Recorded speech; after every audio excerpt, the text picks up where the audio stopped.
I got the sense Edie had spent a lot of time here before my mom sealed the doors.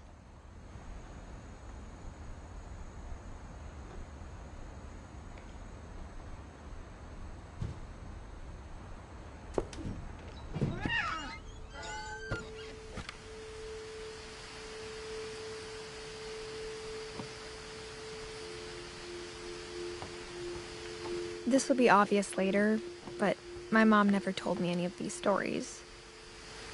Edie would have, but Mom didn't like bringing up the past. Though, when we adopted a stray kitten, she was the one who named it Molly.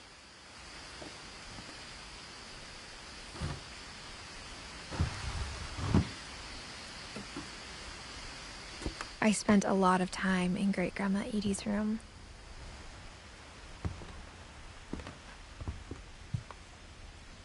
We got along, and it was a good place to hide from my mom.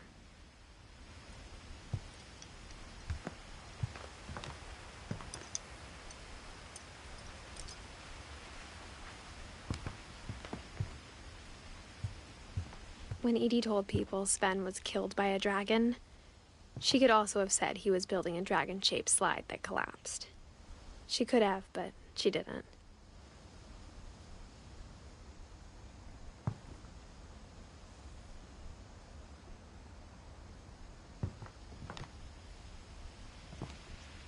One summer, they evacuated the island, but Edie refused to go. For a few weeks, she was a celebrity. I hadn't thought of myself as Edith Jr. for a long, long time. Edie gave a big interview about a mole man living under the Finch house. My mom was furious.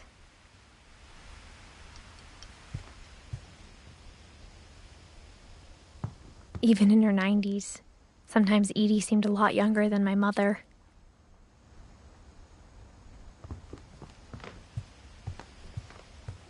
Her room was like a museum.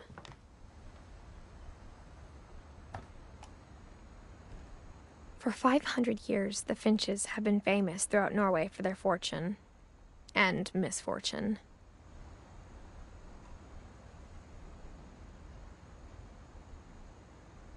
Odin Finch buries the latest victims of the family curse, his wife Ingeborg and their newborn son, Johan. On January 7th, 1937, he set sail with his family and his house, hoping to leave the curse behind. But 40-foot waves off the coast of Washington send the house and Odin to the bottom of the sea. Odin's daughter Edie, with husband Sven and baby Molly, step ashore on their new home, Orcas Island. Odin Finch is the first to be buried in the new family cemetery. His daughter Edie is already dreaming of a new Finch house.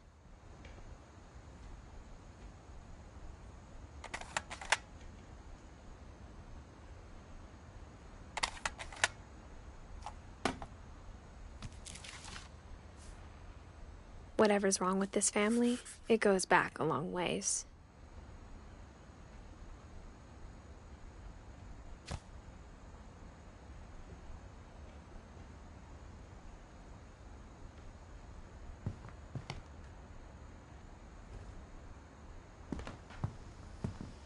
Edie knit me a new pair of gloves every year, just in time to replace the old ones.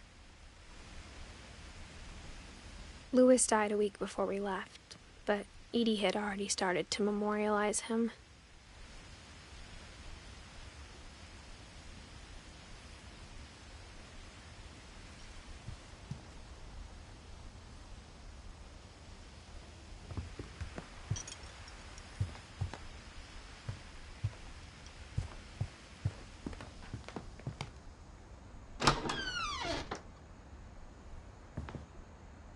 The only trace Grandpa Sam's first wife, Kay, left on the house was the pink bathroom. It was a pretty big trace.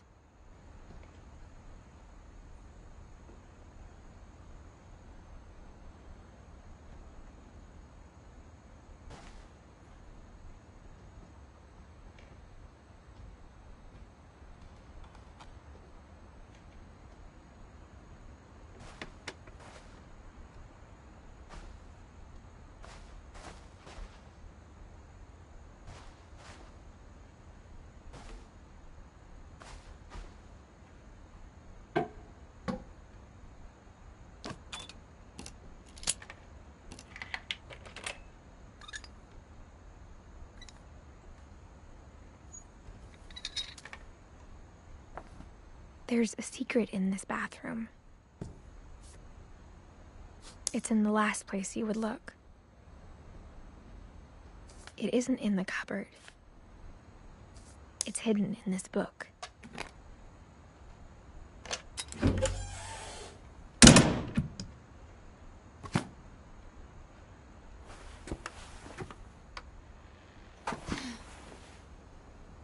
Sven gave Sam an old camera he'd refurbished. He never put it down.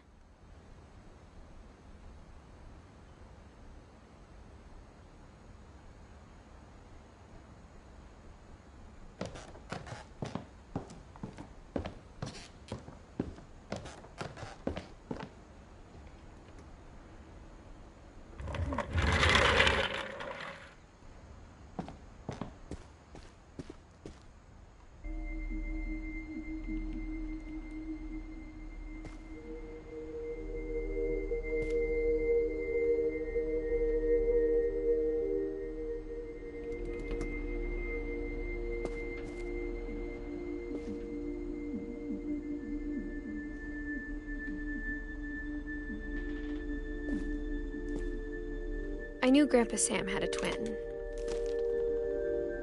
and that he never talked about him.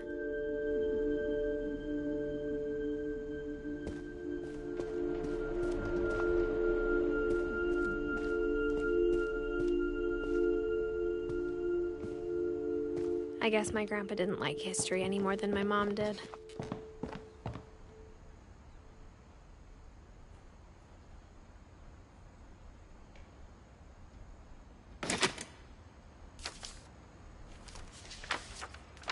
How I Want to Remember My Brother by Sam Finch. The thing I remember is that when he made up his mind, that was it.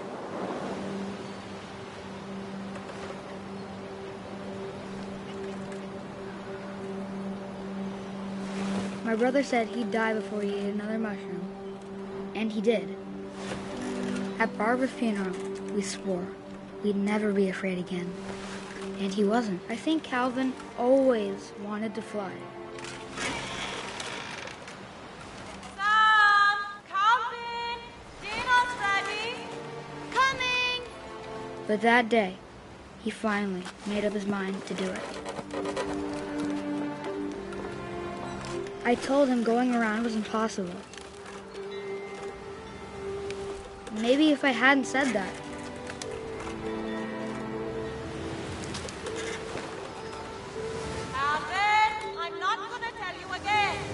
maybe if the wind hadn't picked up, then maybe he'd still be here. But I doubt it. I think he'd already made up his mind. That's what I want to remember about my brother.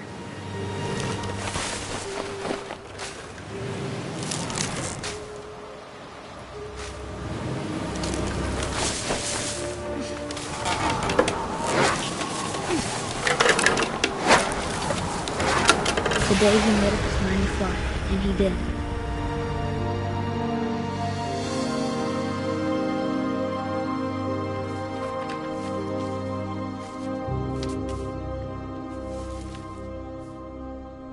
Calvin's story felt strangely familiar. When I was younger, I remember trying to do the exact same thing.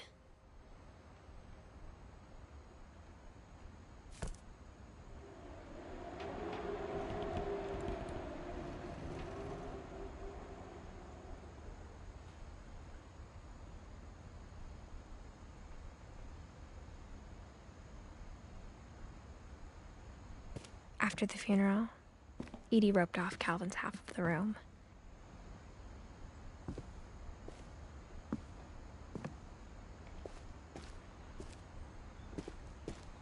Mom said Grandpa Sam enlisted at 18 and never set foot in the room again.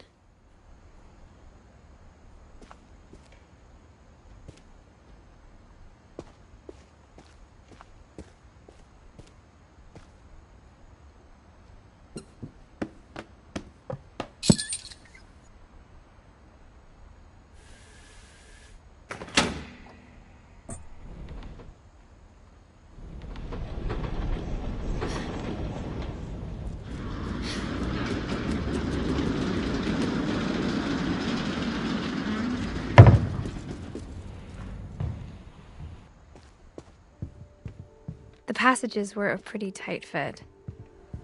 They'd obviously been built for smaller hands and bellies.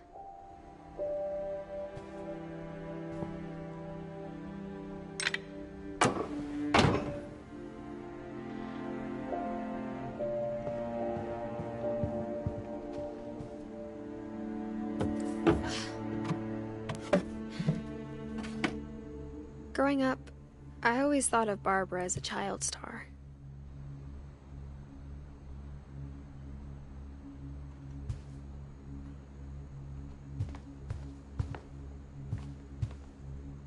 I never thought about how hard it must have been for her afterwards.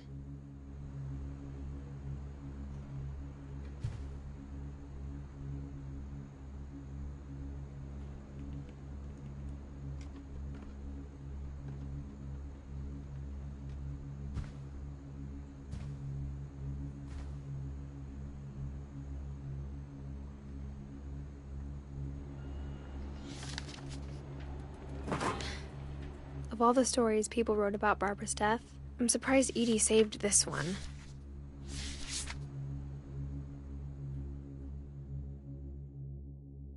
Old Jack here with another ghastly tale inspired by America's most unfortunate family. I'm calling it The Surprise Ending of Barbara Finch. As a child star, Barbara was famous for her scream. Now at 16, she was all washed up, a has-been. But in a lucky break, she'd been asked to perform her signature scream at a local convention for monster movie fans. It was just the boost her career needed. Unfortunately, her scream hadn't aged well. Getting better. I think you just need the right motivation. Her biggest fan and current boyfriend, Rick, was about to demonstrate when... Now that was a great scream. It was Barbara's father, Sven. He'd slipped into a table saw and had to be rushed to the emergency room. So Barbara got stuck babysitting her youngest brother, Walter. Her convention comeback was cancelled. Okay, I'm hearing frustration, but I'm not hearing terror. What if I tried... A gang of hoodlums in Halloween masks have been terrorizing Orcas Island tonight. Police are urging residents to... That came from the basement. You're right! Also, I loved your delivery on that. Why is your basement door locked? Because my dad likes making puzzles and secret passages. There's a key hidden in the music box. The secret is to keep winding and winding until finally the key pops out. Thanks, babe. I'll be back in a sec. 20 minutes later, Rick hadn't returned. So Barbara went to look for him, right on cue. She reached for the music box. And as she wound the key, she listened for Rick, but the house was silent.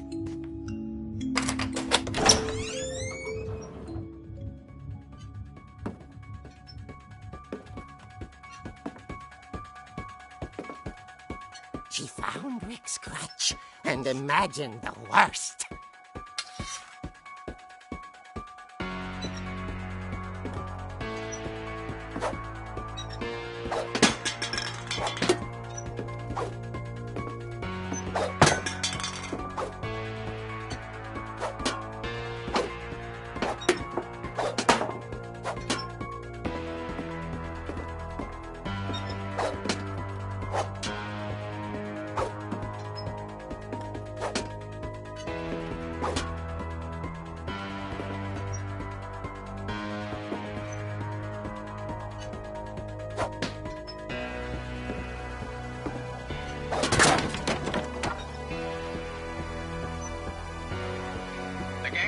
is the infamous Hookman killer, Dr. Carl Hamill, who impaled and then ate his family 10 years ago tonight.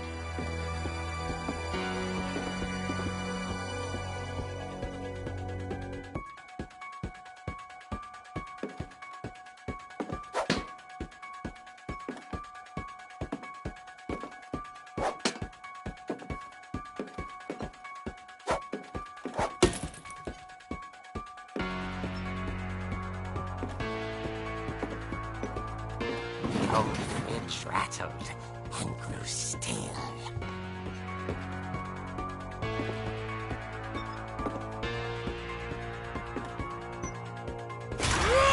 Oh dear!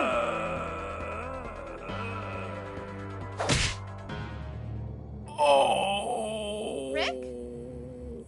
Barb, relax. I was just trying to scare you to help you find your scream. Well, I'm not scared, Rick. I'm furious. Then act furious.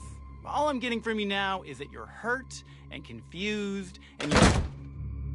She threw him out, but she kept a little something to remember him by.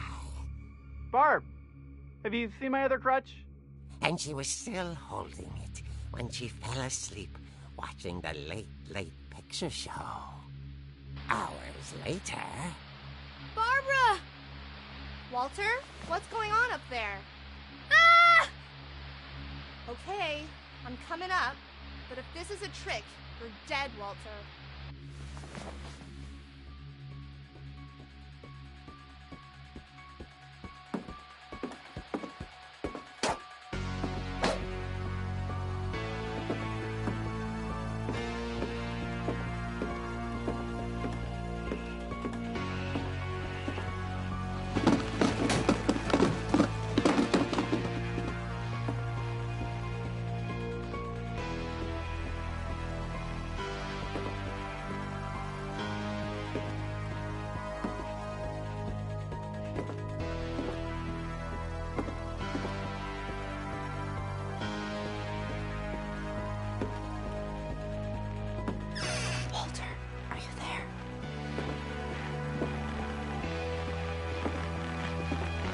Walter vanished, but his bedside radio was still on. Orcas Island police describe the man as 6 feet tall, with a steel hook for a hand. Residents are urged to lock all doors and windows and notify the police of any suspicious activity. Barbara turned, saw the hook man, and was speechless. He was quite smashing.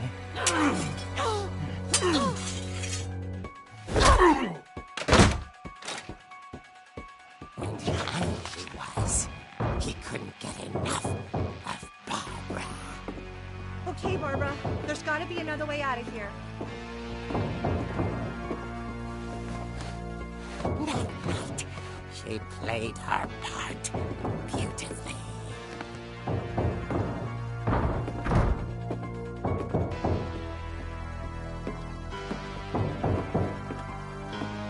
Molly's door hadn't been opened in years. The hinges groaned.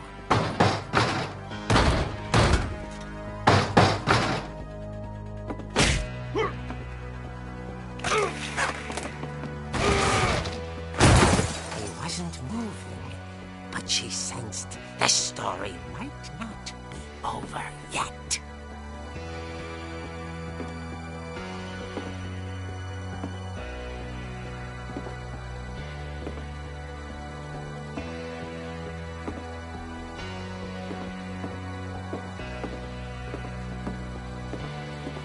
The hookman had vanished. She listened for his breathing, but all she heard was...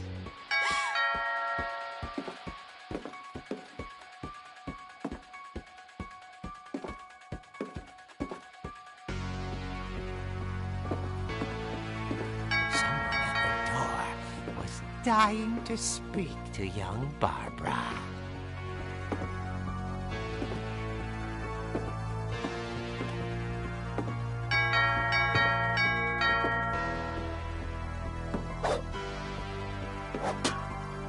At the door, she heard whispering. inside the house.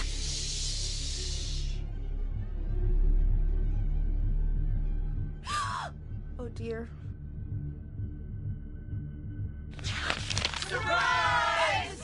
Bravo, Barbara! You were wonderful! The monsters had come to surprise her. For Barbara, it was a dream come true. Then she saw what kind of monsters they were, and she realized what was about to happen. She was going to be famous. And with her final breath, Barbara Finch gave the performance of her life.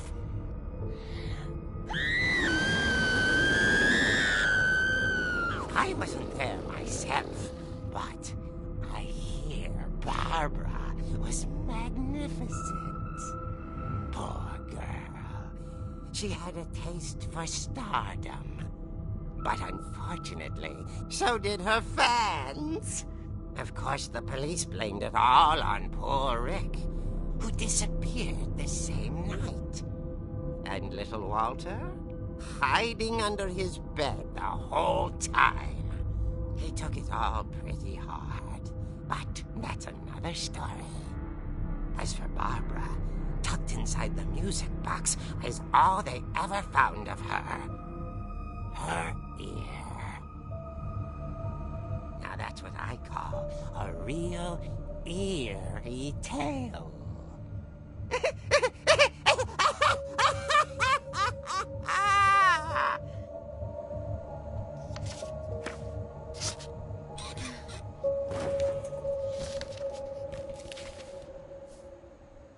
Edie told me all Barbara wanted was to be remembered, as absurd as that comic was. Maybe what Edie saw was a happy ending.